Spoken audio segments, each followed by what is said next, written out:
Bazball versus Jamball. Who won the contest? That's what we're going to be exploring in this video. I know the obvious answer is, of course, Jamball, because India won the series 4-1. But guess what? We're going to do a deep dive, look at the stats and actually find out, forget the series contest, even in terms of bragging rights, even in terms of which was the more aggressive team while batting.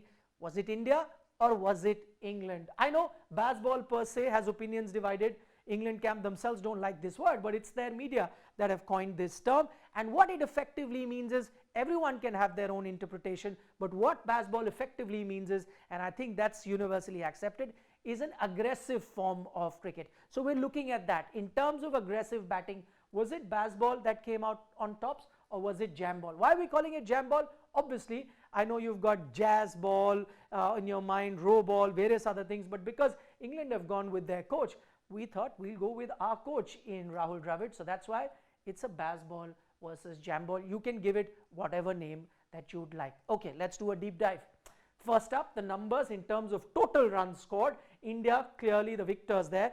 3,140 compared to 2,553, I beg your pardon, is for the England team. I stuttered just as much the England batting unit was doing in that final Dharamshala test. Okay, so in terms of this, England team are clearly behind the Indian team, but that's not what we're looking at. Might I add, India have also played one innings less because they won by an innings in Dharamshala, yet have so many more runs than England, but that's not the point. It is just indicative of the fact that the Indian batters dominated, yes, but I know what you want to look at, that's the run rate. Let's take a closer look at that. In terms of run rate, India at 3.5, England marginally ahead at 3.8, but when you look at the total number of runs scored, India scoring so much more. I think this is a dead heat. 3.5, 3.8, not much to choose from when it comes to both the teams. Let's look at some more numbers which will give us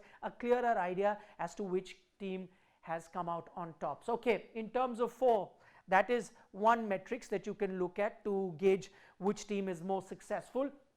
India 309, marginally ahead of England at 302. So India, even in this metric, slightly ahead of the English team. But this gap is going to become even more starker when you compare the sixes. 72 for India, and this is another metrics to look at the aggression of any batting team. 72 for India, just 30 for the English team. The joke at one point was going around that Yashasvi Jaiswal alone has hit more sixes than the English team. That doesn't hold true now. England have managed 30, Yashasvi Jaiswal at 26, but 72 for India and 30 for England. So if you've had a closer look on all metrics, let's bring them all together in terms of runs, fours, sixes and run rate. In every department, India are ahead of England, and the only department where they're behind is also marginally in run rate. So if you take a look at the entire picture, there's only one winner that comes out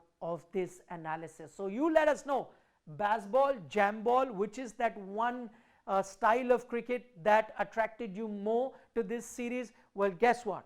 As far as we are concerned, India have not only won the series 4-1, they won the bragging rights as well of playing the more attractive cricket of both teams. You let us know what your thoughts are on this subject, and for more such interesting content, don't forget to subscribe to Sports Today.